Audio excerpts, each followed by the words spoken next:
Nah, kami persilakan untuk penanya kedua, ada Ukhtina Ana yang akan mengajukan pertanyaan dan nanti Hilman yang akan menjawab. Silakan, Ukhti.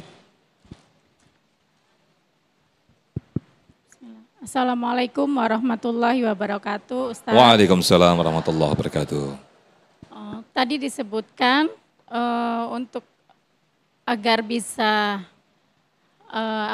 diselamatkan di akhirat, salah satunya itu doa anak yang soleh. Bagaimana cara kita mempersiapkan anak kita menjadi anak yang soleh untuk mendoakan kita di akhirat. Terima kasih, Ustaz.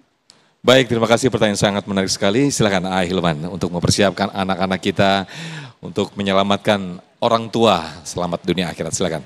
Ibu. Bapak.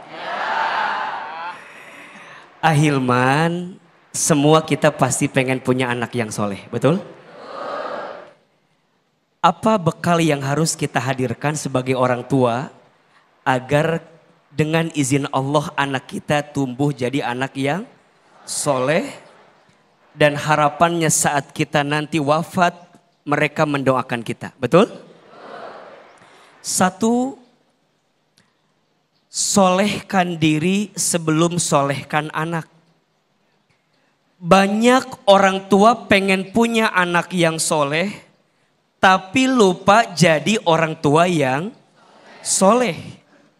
Maka mohon maaf, orang tua itu harus jadi teladan. Orang tua itu harus hadir dalam kehidupan anak. Terutama mohon maaf kami para ayah, kita bukan hanya sekedar ATM berjalan. Yang kalau anak kita butuh uang baru minta sama kita. Bukan hanya itu.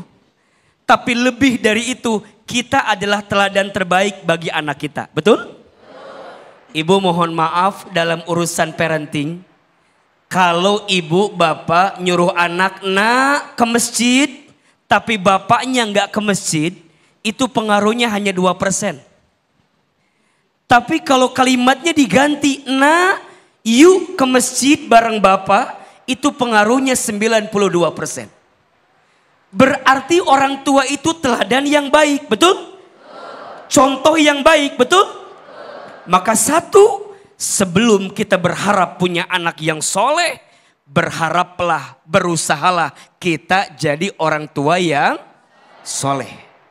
Dua, doakan anak kita.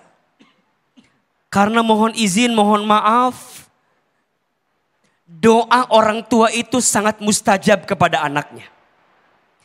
Ibu, bapak, sedikit cerita saja. Hari ini kalau Bapak Ibu lihat Hilman berceramah dengan izin Allah.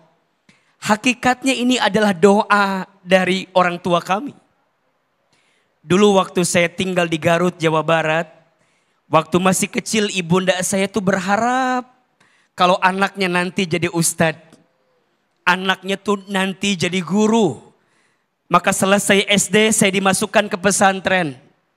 Allahu Akbar, tidak lama kemudian ibunda saya sakit. Setelah sakit itulah saya lebih serius meniti hari waktu itu, agak lebih rajin lah. Saya punya kebiasaan kalau libur dari pesantren saya pulang ke rumah, saya nyuapin ibu saya.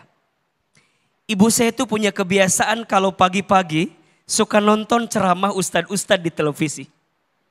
Satu kali ibu saya pernah bilang begini, Hilman, iya mah.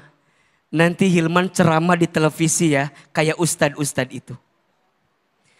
Dulu ada iklan pakai bahasa Inggris, kata ibu saya, nanti Hilman belajar pakai bahasa Inggris. Maksudnya ke luar negeri. Ibu saya setiap selesai sholat, suka baca talbiyah. Labbaik Allahumma labbaik. Satu kali saya pernah tanya, Mama, kenapa suka baca talbiyah setelah sholat? Dipeluk badan saya, dicium kening saya, diusap kepala saya. Mama saya bilang, Hilman, Mama tuh pengen berangkat ke Baitullah. Mama doakan Hilman bisa bolak-balik ke haji umroh ke Baitullah. Bapak Ibu sekalian, jamaah, sekarang dengan izin Allah, apa yang dulu ibu saya ucapkan semua menjadi kenyataan. Ibu saya bilang nanti Hilman ceramah di televisi. Sekarang setiap pagi AA diizinkan Allah ceramah di televisi. Tapi AA sedih. ibu saya belum sempat nonton saya di televisi. Karena Allah lebih dulu memanggil usia ibunda saya. Kita bisa keluar negeri diizinkan Allah belajar. Tapi ibu saya belum pernah tahu kalau anaknya bisa keluar negeri. Kita bisa haji umroh setiap tahun dengan izin Allah. Tapi tangan saya belum sempat menggenggam tangan ibunda saya untuk bisa berangkat ke Baitullah. Apa pesan yang mau saya sampaikan? Doa orang tua merubah segalanya. Maka ibu doakan anaknya. Doakan anak kita agar kemudian nanti kita kembali. Mereka mendoakan kita. Jangan berharap anak kita mendoakan kita. Kalau kita pun jarang mendoakan anak kita. Betul? Sampai nanti akhirnya orang tua bawa nafkah yang halal ke rumah. Bawa harta yang halal. Jangan sampai membawa harta yang haram ke rumah. Karena mohon maaf, harta haram tidak akan pernah menumbuhkan daging bagi anggota keluarga kita. Bawa harta yang halal agar kemudian anak kita lembut hatinya, santun perangainya, baik akhlaknya, penuh rahmat hidupnya. Dan itu yang kita inginkan sebagai orang tua. Maka hati-hati ayah, Ahilman.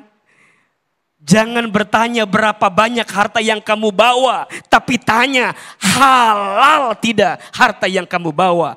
Karena mohon maaf. Boleh jadi harta haram itulah yang akan menghambat doa-doa kita. Tidak dikabulkan oleh Allah subhanahu wa ta'ala. Nitip 3 hal saja. 1, orang tua harus jadi teladan. 2, orang tua hadirkan doa yang terbaik.